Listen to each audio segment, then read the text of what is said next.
প্রবাদ আছে, রোম যখন পড়ছিল নিরো তখন বাঁশি বাজাচ্ছিলেন। আজকের মুসলিম দুনিয়ার দিকে তাকালেও যেন সেই প্রবাদের সত্যতাই পাওয়া যাচ্ছে।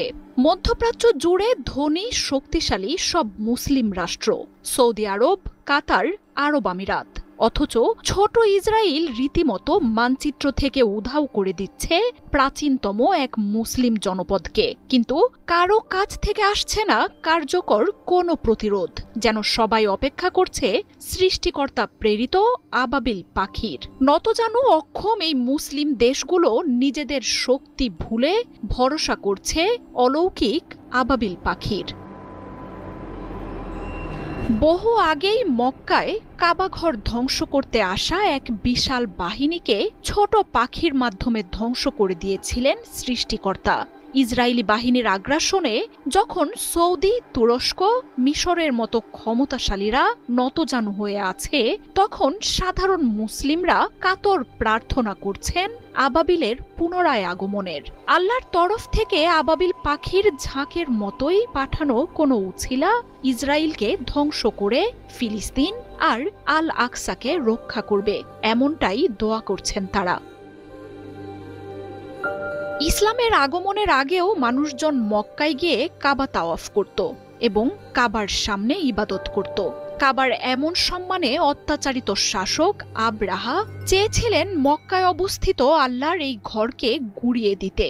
৬০,০০০ সেনা আর হাতির সেই বিশাল বাহিনীকে দমানোর কোনো ক্ষমতা মক্কাবাসীর ছিল না। সাধ্যমতো চেষ্টার পর কাবাঘর রক্ষায় স্বয়ং আল্লাহর উপর ভরসা করেছিলেন তারা। কয়েক মুহূর্ত পরই সমুদ্রের দিক থেকে উড়ে আসা ঝাঁকে ঝাঁকে ছোট পাখি আব্রাহার সেনাদের উপর ক্ষুদ্র পাথর কণা বর্ষণ করতে থাকে। নগণ্য আকারের সেই পাখির ফেলা ছোট পাথরের কণার আঘাতেই ধ্বংস হয়ে যায় বিশাল সেই হাতিবাহিনী। কুরআন শরীফের সূরা ফিলে এই পাখির কথা উল্লেখ আছে, যেই পাখির ঝাঁককে বলা হয় আবাবিল। ৫৭০ খ্রিস্টাব্দের পর পার হয়ে গেছে কয়েকশো বছর। আবারও এক ক্রান্তিকালে দাঁড়িয়ে মুসলিমরা। আল্লাহর প্রিয় স্থান ফিলিস্তিনের অস্তিত্ব আজ বিপন্ন। ফিলিস্তিন দখল করে বিস্ফোরার মতো গড়ে ওঠা ইসরায়েল এখন দানবে পরিণত হয়েছে। মাত্র ২০,০০০ বর্গ কিলোমিটারের দেশটি ছড়ি ঘোরাচ্ছে বিশ্বের অন্য শক্তিগুলোর উপর।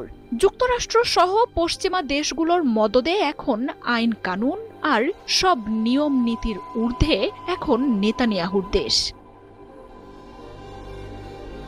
ফিলিস্তিনের আশেপাশেই রয়েছে মিশর, সৌদি আরব, তুরস্ক, সংযুক্ত আরব আমিরাত, জর্ডানের মতো পরাশক্তিগুলো। সম্মিলিতভাবে এসব বাহিনীর লাখ লাখ সেনা আর অস্ত্র ইসরায়েলকে উড়িয়ে দেওয়ার জন্য যথেষ্ট। কিন্তু মুসলিম এসব পরাশক্তি ইসরায়েল আর তার মিত্রদের কাছে এখন নতজানু।